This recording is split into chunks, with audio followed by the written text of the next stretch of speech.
শুভ সকাল বন্ধুরা, জয় রাধে। সোমা ব্লগ আপে তোমাদেরকে অনেক স্বাগত, অনেক ভালোবাসা জানিয়ে আবারও একটা নতুন ব্লগ শুরু করছি। তো বন্ধুরা, ওদিকে তো দেখলে আলু সেদ্ধ আর ছিল ডালের বড়া। সকাল সকাল আজকে খাবার দিয়েই ব্লগটা শুরু করলাম। খাওয়া দাওয়া তো ওদিকে কমপ্লিট।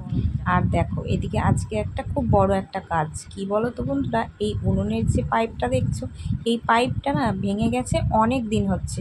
তো কিছুতেই আর পাল্টানো হচ্ছে না। ঝড়ে পাইপটা না একদম ভেঙে নিচে পড়ে গিয়েছিল।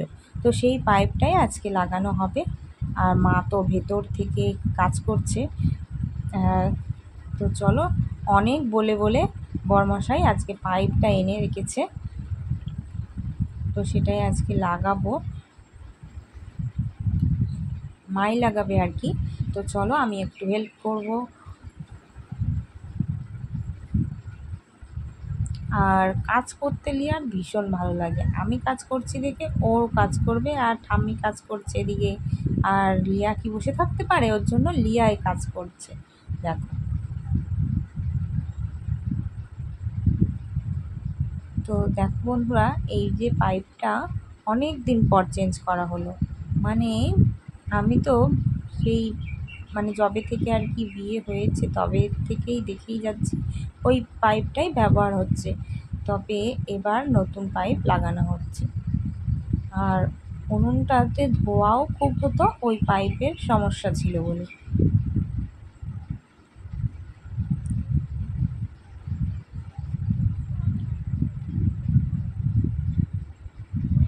কাজ করতে বাচ্চাদের ভীষণ ভালো লাগে।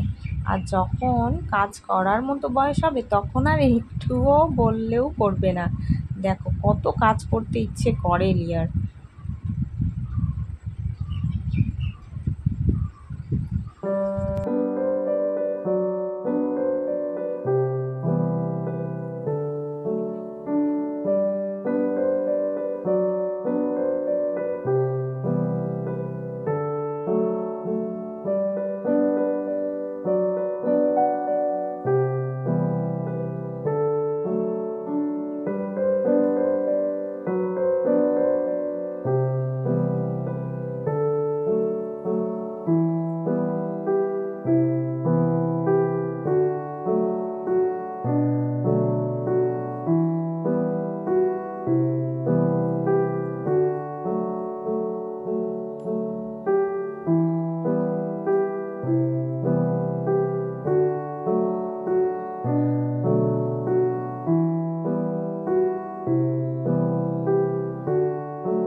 আগের যে পাইপটা ছিল অনেকটাই নিচে ছিল, আর এবারের যে পাইপটা একটু উঁচু করে দেওয়া হবে আর একটু অন্যভাবে।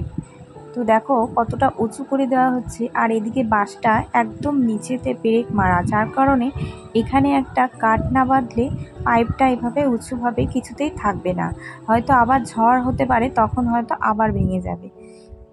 তো ওর জন্যই মা আবার একটা কিছু আনতে গেল, যাতে পাইপটা ভালো করে এইভাবে নিচে বেঁধে দেওয়া যায় একটা কিছুর সাথে।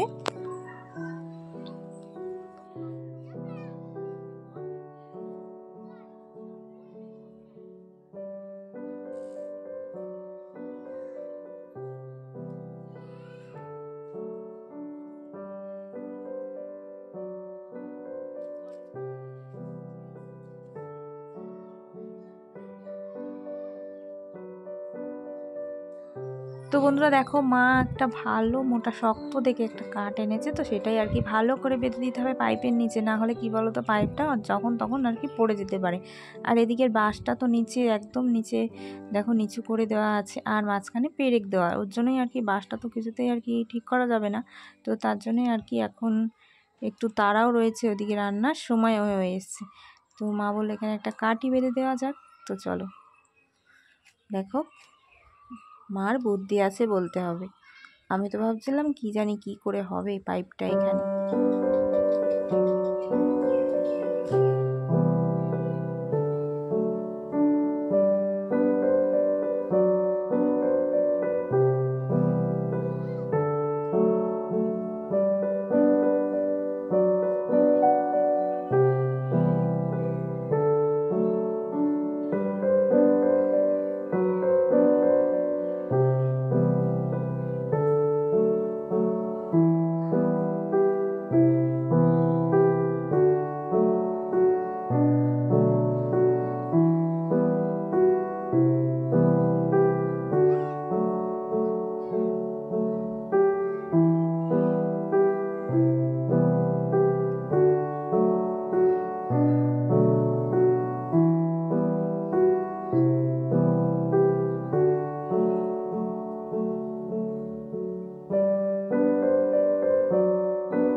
তো বন্ধুরা দেখো, উনুনের সামনেটা, আর এটাও তো ঝিকালা উনুন না, এর ধোঁয়াটা বেরোয় পাইপ থেকে। তো তার জন্যই দেখো এই যে পাইপের মুখটার সাথে এখানে নিচের থেকে এপাশের যে উনুনটা রয়েছে নিচের থেকে একটা সুড়ঙ্গ মতো করা হয়েছে। তো দেখো এই পাইপটার ওপর থেকে এবার মাটি দিয়ে ভালো করে মা লেপে দেবে। এই যে যে গর্তটা দেখছো, এই দেখো এখান থেকে হচ্ছে ধোঁয়াটা পাইপ দিয়ে বেরোবে বাইরে। তো এই দেখো এই যে উনুনটা দেখছো এর নিচে থেকে একটা গর্ত করা আছে নিচে। ওই দেখো, খুব একটা ক্যামেরায় হয়তো আসছে না, অন্ধকার মতো দেখাচ্ছে। তো দেখো এই যে ক্যামেরার ফ্ল্যাশটা জ্বালালাম, তো দেখতেই পাচ্ছ ওখান থেকে একটা ফুটো মতো, তো ওখান থেকে আর কি পাইপ দিয়ে ধোঁয়াটা বেরোবে। ওদিকে তো উনুনটা ঠিক করা হয়নি, আগে বাইরেটা ঠিক করে নিচ্ছে, তারপরে উনুনটা ভিতরে গিয়ে ঠিক করবে।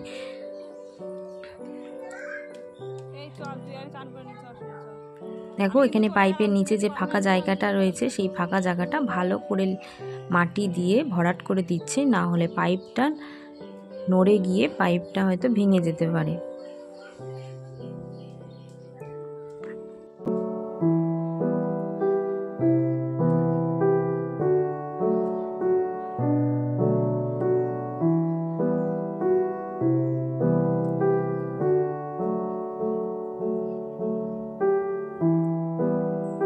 স্নান করে চলে এসেছি ঠাকুর ঘরে, আর এখন পুজোটাও সেরে নিলাম।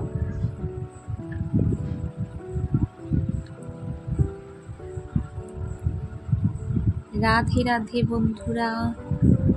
আর এখন নীলকণ্ঠ ফুল ফুটছে 2-4টে করে, তো শিব ঠাকুরের জন্য এই নাও। জয় রাধে জয় রাধে জয় রাধে। তো বন্ধুরা দেখো মা কি সুন্দর পাইপটা উনুনে লাগিয়ে দিয়েছে, আর একদম যেমনটি আগে ছিল তেমনটি একদম দেখো কত সুন্দর হয়ে গেছে উনুনটা। তো আমি সেই সময় একটু ব্যস্ত ছিলাম, যার কারণে তোমাদের সাথে আর শেয়ার করা হয়নি। তো এদিকে প্রেসারে ডালটা আগে সেদ্ধ করে রেখেছিলাম, যার কারণে রান্নাটাও একটু তাড়াতাড়ি হয়ে যাবে। আর আজকে মটর ডাল রান্না হবে। তো মটর ডালগুলো তো একদম সেদ্ধ হয়ে গেছে। তো দেখো এর মধ্যে নুন, লঙ্কা আর হালকা তেল দিয়েছিলাম, যা দারুণ লাগছিল খেতে। একটু সেদ্ধ ডাল, এই মটর ডাল সেদ্ধ খেতে কিন্তু দারুণ লাগে। তো দেখো বন্ধুরা, আমি কিন্তু কড়াইয়ে দিয়ে দিয়েছি আর এখন ফুটছে। আর ডালটা একটু ডলতে হবে, না ডললে না ডালটা একটুও মিশবে না, ভালোও লাগবে না খেতে। তো দেখো আমি ডালটা ভালো করে গলিয়ে নিয়েছি, আর দেখো কি সুন্দর হয়েছে না ডালটা, সত্যি খেতেও কিন্তু জাস্ট ফাটাফাটি হয়েছিল। তো আর সঙ্গে রান্না করেছিলাম বরবটি আর আলু ভাজা, আর লিয়ার জন্য আলাদা করে ডাল তুলে রেখেছি। আর এদিকে দেখো আমাদের ডাল হয়ে গেছে, নামিয়ে নিয়েছি। আর করেছিলাম বেগুন ভাজা। তো এগুলো দেখছো আমাদের গাছেরই বেগুন। রান্নাবান্না কমপ্লিট। তো বিকেলবেলাতে মাকে সঙ্গে নিয়ে একটু ঘুরতে বেরিয়েছি। তো দিনের বেলাতেও স্বচক্ষে দেখা যাচ্ছে, দেখো বন্ধুরা একটু লক্ষ্য করো, শিয়াল জল খাচ্ছে। আর এই যে পুকুরটা দেখছো, এই পুকুরটাতে প্রচুর মাছ, একদম মাছ দেখো কিলবিল কিলবিল করছে, এত মাছ। তো আর কি শিয়ালেও মাছ খাওয়ার জন্যই এই পুকুরটার চারপাশে আর কি ঘোরাফেরা করছে। তো দুটো শিয়াল ছিল, একটা তো চলে গেছে আর এখনও একটা দেখো রয়েছে। তো শিয়ালগুলোর এখন এত উৎপাত হয়েছে আর কি বলবো, ওদের সাহসটাও দিন দিন বেড়েই চলেছে। তো দিনের বেলাতেও এখন শিয়াল দেখা যাচ্ছে। তো লিয়া দেখো যেখানেই যাচ্ছে এখন ওর সোনাকে কোলে করে নিয়ে যাচ্ছে। আর পুতুল বললে এখন রাগ করছে, ওর নাম হচ্ছে সোনা। তো বন্ধুরা দেখো কি সুন্দর সূর্য অস্ত যাচ্ছে। তো ভাবলাম একটু ক্যামেরা বন্দি করি। তো যদিও ঠিক মতো আমি তুলতে পারছি না, তো হালকা যতটা আর কি এসেছে একটু শেয়ার করলাম তোমাদের। আর আমাদের গ্রামের চারপাশটা দেখো বন্ধুরা, শুধু গাছ আর গাছই দেখতে পাবে। এখন ঘড়িতে সময় হয়েছে সন্ধ্যা 6টা। তো বন্ধুরা তোমাদের আগের একটি ব্লগে শেয়ার করেছিলাম যে শোকেসটা বরমশাই দেখো রং করা তো এগুলো কমপ্লিট করে রেখেছিল। আর মিস্ত্রি এসে দেখো কভারটা লাগিয়েছে। দেখো ভেতরের জায়গাটা কিন্তু অনেকটাই, আর ওপরে 2 থাকে লাগিয়েছে কাচ। তো ঠেলা কাজগুলো যেগুলো আর কি শোকেসে নর্মালি থাকে সেই কাজগুলোই লাগিয়ে দিয়েছে। ওপরে দেখো অল্প কিছু মালও রেখেছে বরমশাই। তো আজকের ব্লগটা এই অবধি রাখলাম, কেমন লাগলো অবশ্যই কমেন্টে জানিও।